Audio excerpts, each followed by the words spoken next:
We live on the cutting edge of physics, material science, engineering, and nanotechnology. Because at Lockheed Martin, we're engineering a better tomorrow.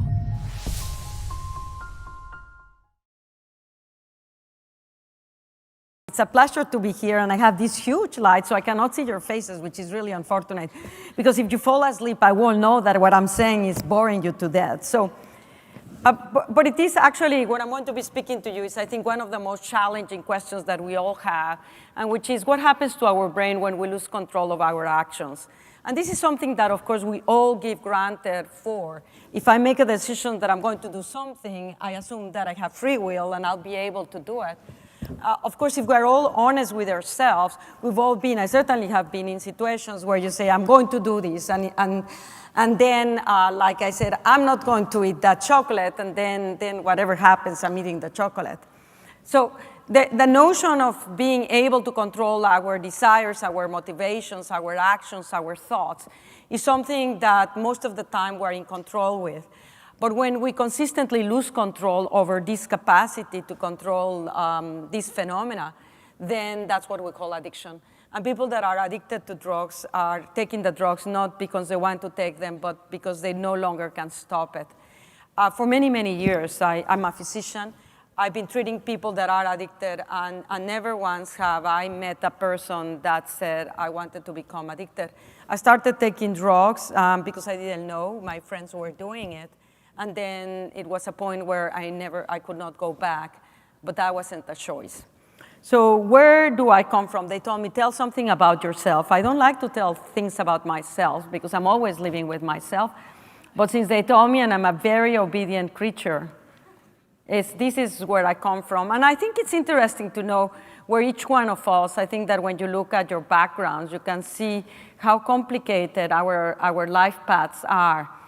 You know, I was born in Mexico City. I was not born in the United States. And my parents were not born in Mexico. Both my parents came from Europe. My father came from Russia. He was a great-grandson of Leon Trotsky.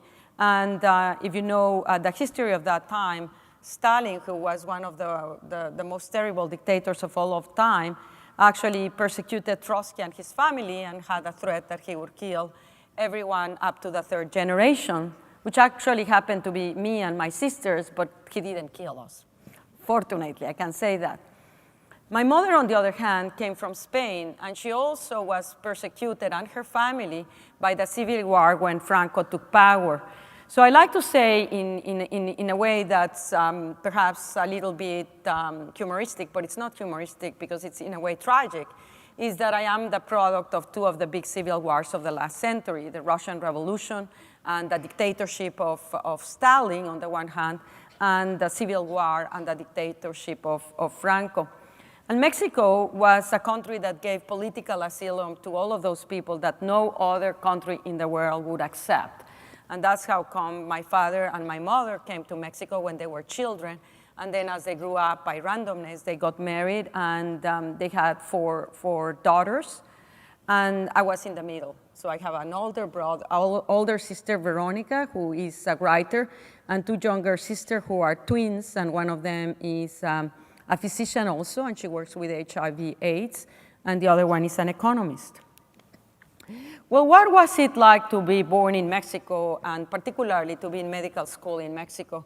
For me, it was an extraordinary experience because when you're learning about the human body, and I was always very intrigued about, particularly as humans, what is it that makes us uniquely humans? And what is it that differentiates each one of us from the others? So, and as part of your training in medicine, which is exposes you to a wide variety of things, and I think that one of the aspects that to me was most powerful was to be able to meet people when they are really genuinely themselves. So when you have a patient coming in with a disease, they don't pretend this or that. They are actually someone communicating with you, and you are someone communicating with them, trying to be able to help them. And it's one of the most extraordinary things when you can really help someone.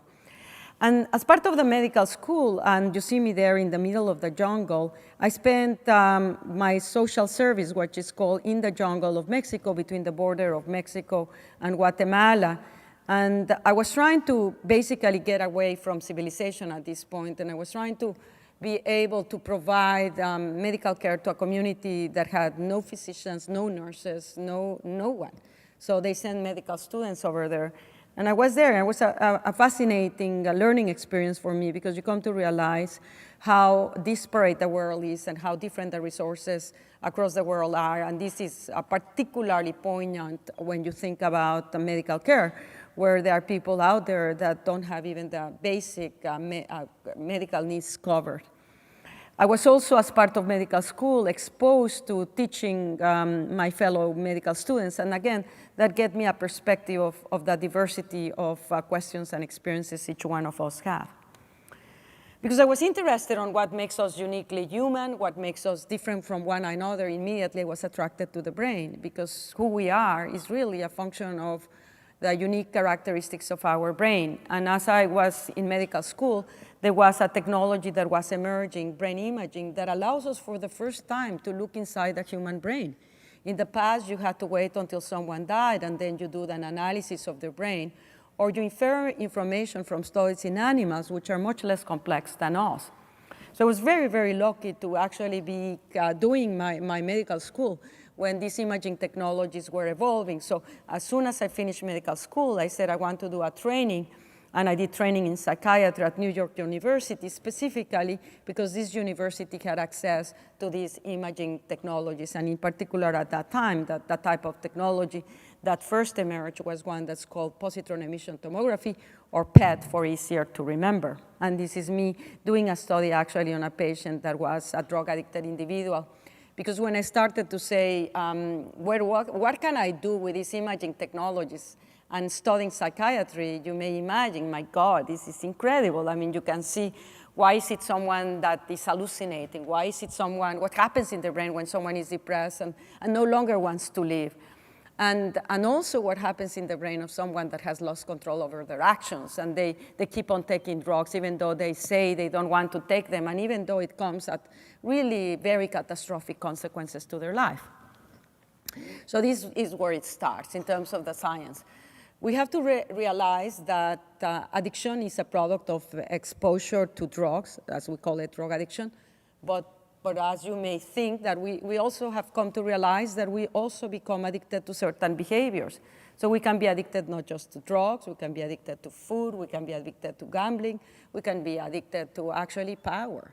And so the issue is we recognize drug addiction because it's probably the way that we can become addicted that is faster to get at because of the characteristics of drugs. So drugs are chemicals that can modify the function of the brain, triggering the process of addiction, which characterizes the loss of control. But not everybody that gets exposed to drugs becomes addicted, and this is one of the most interesting questions scientifically. Why? Why is it that I can take alcohol and not become an alcoholic versus my brother or my sister can? And we now know that there are multiple factors that are involved in that answer, whether someone becomes addicted or not. One of them is your biology and genetics. Genetics, if you have the gene risk for addiction, you're much more likely to become addicted than if you don't. So my mother's brother was an alcoholic, and her father was an alcoholic. And therefore, I can presume that I may have those genes that make me more vulnerable. And as a result of that, I tend to be very careful when drinking alcohol. There are other factors in biology that determines our vulnerability, and that one of the most important one is your age. So if you are a teenager, like all of you are, or you are in young adulthood, transitioning into your early 20s, that is a period where your brain is particularly plastic. And what does it mean it's plastic? That it actually changes physically as a function of the environment. And this is a wonderful thing of our brain, because it allows us to optimize the structure and architecture to be able to actually survive in the environments that we're thrown at. So this is how we've evolved. But this unique capacity is much more advanced when we're children and adolescents, so we can change much faster, and those changes last longer. And that's why we can learn much faster when we are teenagers, and what we learn will remain with us much longer than if we learn it later in adulthood. The counter side is when you take a drug that actually modifies these plastic changes, your brain will physically change much faster, and therefore you are at higher risk of addiction. So why do drugs produce addiction? We've known that all of the drugs produce addiction because they have the capacity to increase a chemical by the name of dopamine in your brains. And dopamine is a chemical that biology created after years and years, millions of years of evolution, to signal reward, to signal that something is important, salient. And so it's a chemical that motivates our actions for movements. It's also a chemical that actually leads you to motivation to do things that otherwise you wouldn't, like risk-taking. It creates a sense of well-being, and it's fundamental in the process of addiction. As I say, all of the drugs increase dopamine, and we've been able to see that in animal experiments. You place a cannula inside the brain of an animal and directly target it to the reward centers. And then you can measure how drugs increase dopamine, as you see there for amphetamine. But the brain and evolution did not create this system of dopamine and the reward for us to take drugs. It created it to motivate us to do behaviors that are indispensable for survival of the individual and the species. So it's no surprise that food, which we need in order to survive as organisms, as well as sex, which we need in order to survive for the species, are associated with very pleasurable responses. And all of these behaviors are linked with very sharp increases in dopamine in reward centers. And it's these increases that actually ultimately drive our motivation to do those behaviors. And what happens is drugs do exactly the same thing by a chemical, I would like to call it randomness of nature. There are not many drugs out there in nature, fortunately, that can increase dopamine, but those that do actually have the capacity to produce addiction. An item that is important to recognize is that drugs increase dopamine much more than any of the natural rewards, and that characteristic is ultimately what results in the changes in the brain that will lead to the loss of control. Using imaging, we can actually monitor those changes that are producing drugs in dopamine, not just when you're high, but also very importantly, after you've taken it repeatedly and you become addicted, you can actually ask the question, what happens to the dopamine system when you constantly bombarded with drugs? We know by biology that when you constantly stimulate any one system, whether it's your heart, your muscles, or your brain, you start to create adaptation process to compensate. So in the dopamine system, what is that? For example, we can look at different elements that are signaling dopamine. So dopamine is liberated when you take a drug, and it sends the message by binding to receptors, which are just proteins. And when dopamine binds to these specific dopamine receptors, it activates reward centers, and that triggers that whole cascade. And what we've seen across many, many years of almost 3 decades of imaging studies is that whether you're a cocaine abuser, methamphetamine abuser, alcoholic, heroin, nicotine abuser, across all of these addictions, people that are addicted have a reduction in the levels of dopamine receptors in their brain. And you see that in the 2 columns, you have into your left a normal control, and into your right, a person that's addicted to the drug delineated there. And you can see that the central areas of the brain where you have the reward centers, there's much lower concentration of receptors in people that are addicted to drugs consistently. Now, one of the questions is, well, what is that importance? And a very simple diagram is here. You need these receptors for dopamine when it's liberated to signal reward. And so when you have those receptors going down when you are addicted, actually you can liberate dopamine, but that reward signal is going to be very attenuated. And this is something that we have learned, contrary to what we believe, that people who are addicted, in fact, after repeated use of the drug, the reward centers of the brain become dysfunctional. So they are much less sensitive. In other words, you require a much more intense signaling of dopamine in order to produce the same effect. So in other words, if you're getting high now to feel good, you are mortgaging yourself because you will have to pay in the future for being much less sensitive to natural rewards. And this explains why when people become addicted, whether it is alcohol or cocaine or marijuana, whichever of the drugs, they actually, when they are not intoxicated, when they are not high, they start to lose the interest and the excitement for everyday things in their lives. Whether these things are food, whether these things are going and reading a book or playing sports, all of the things that we feel rewarding that excites us starts to pale. They lose that capacity to excite us and drive us. And as a result of that, the person that is addicted basically is left with very poor options to activate these reward systems. And let me tell you, our brain needs those reward centers to be activated. In a way, it's a little bit like when you're thirsty. You're thirsty, we have those thirst sensation, because it's a way that we are motivated to do things that will actually make us drink water and create an homeostatic physiology that is good for us. When we are bored because that's the way that the brain sends a signal. You better do something that excites you and activates you and engages you. And when you become addicted, that excitement does not occur. And what can get you and kick you out of that state of apathy and disinterest is taking the drug. So it becomes a vicious cycle that drives the intake of the drug and perpetuates that decreased sensitivity of these reward centers. So an important question has always been, and again, I was struck, as a researcher, I was struck, that something as simple as one protein, D2 receptors, being low in people that are addicted, can make them vulnerable to addiction? How can such a complex behavior be capitulated by one protein? And so I was curious to see if we increase those receptors, can we revert? Can we bring back people to controlling their drug intake and be in command? So we don't know how to increase dopamine D2 receptors in the human brain, and that would be a fantastic treatment for addiction. We don't know how to do that. But in science now, what we do is we take information that we find from human studies and then interrogate it in animals. Just as in the past, most of the science was being done, but we found in animals, then we interrogated in humans. Now the dialogue in science is both ways. So we have this finding of low receptors in people that are addicted.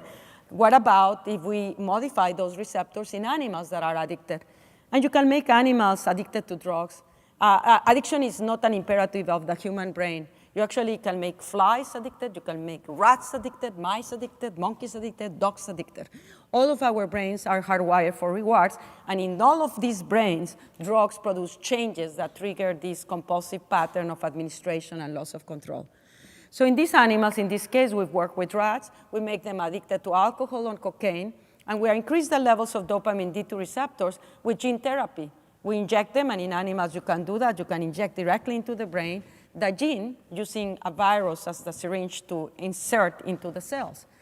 And when you do that, you increase dopamine receptors. As of now, all of the models increase the receptors just for a short period of time, and you see it over there. For 4 days, 50% increases in dopamine D2 receptors when you inject the gene, but by then 10, it's back to normal. When you do that and increase the levels of dopamine D2 receptors in animals that are addicted, what do you see? You see a dramatic reduction in the consumption of drugs, whether it's alcohol or cocaine. Somehow, increasing the levels of dopamine D2 receptor, presumably by increasing the sensitivity of your brain to dopamine and signaling of reward, is like you have satiety, you have enough. You don't need to engage in those patterns of compulsive administration.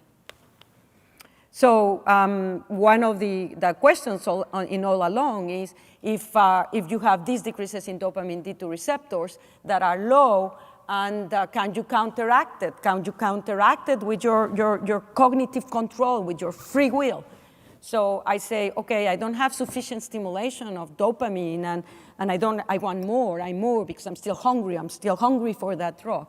But I say to my brain, okay, my cortex, my frontal cortex, no, Nora, don't do it. You should not. If you take that drug tomorrow, they are testing your urine, you're positive, you end back in jail.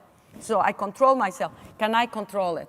And the problem is that dopamine also modulates the frontal cortical areas of the brain. And for these frontal cortical areas of the brain that are involved with cognitive control, with self-regulation, with self-control, the decreases in dopamine actually lead to inactivation of these areas, decrease in function of the areas that allows you to regulate and self-control. So what you have in the whole process is you have a dysregulation of reward centers that are not sensitive by dopamine decreases, and the decreases in dopamine are also influencing the frontal cortex and thus dysregulating the capacity of the frontal cortex to exert control over these very strong urges and desires. So in all of these, why is environment important? Why are there certain environments, particularly socially stressful environments, that make you more vulnerable? And what we've done is actually, these are studies in non-human primates, and these are studies done at Wake Forest. It's an elegant study done in monkeys. And in monkeys also, like us, we are social creatures. And one of the most stressful things that you can do to a social creature is actually isolate them. And that's why prison, when you're in prison and they want to punish you, you are isolating that individual. And that's probably one of the most stressful things that you can do. And that's also probably one of the most harmful things that you can do vis-a-vis the ability of that person to lose control and become vulnerable to drug taking. And what this study just shows is that when you're in an individually housed, as these animals were since they were born, they have very low levels of dopamine receptors in the brain because it's very, very stressful. And stress decreases the levels of dopamine D2 receptors in your brain. Then those animals are brought into a social environment, and those animals that become dominant in a group house environment increase the levels of dopamine D2 receptors in their brains, whereas those that are subordinate and continue to have the stressors of the other abusing them and bullying them continue to have low levels of dopamine D2 receptors. And lo and behold, it is those animals that are subordinate with continue to have low levels of dopamine D2 receptors that when exposed to an environment where they can administer cocaine, do so. In contrast, individuals that are in this dominant environment where there are not many social stressors, those animals, basically, if they consume cocaine, they consume very, very little quantities, and most of the time they do not. Why? Their system is very sensitive to dopamine stimulation by other means. So where is it based on all of these studies in our understanding of addiction? Well, I like to speak of addiction as a disease that has unbalanced our brain. We have, all of us on everyday life, exposed to situations where we want to do something and we think about it and say, is it right for me to do, or I better not do it because it may have negative consequences. Or I better not do it because if I abstain myself from this, maybe 1 month later I'll have much more reward. And what happens in addiction is that desire itself that comes from the limbic brain areas, the brain areas involved with reward and emotions, is actually being changed by the repeated administration of drugs. So it's much less sensitive to natural rewards, but it's hypersensitized to anything that relates to drugs, including environments where you've taken the drug.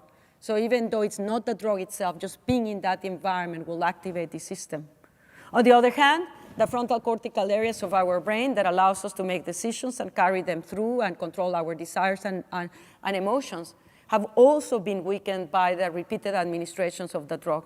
And it is this unbalance with very, very strong desires and drives for the drug and the very poor control that leads to the compulsive pattern of drug self-administration, despite the fact that most individuals, when you ask them that they are addicted, and I ask them, why do you take the drug? Because I'm a very curious person.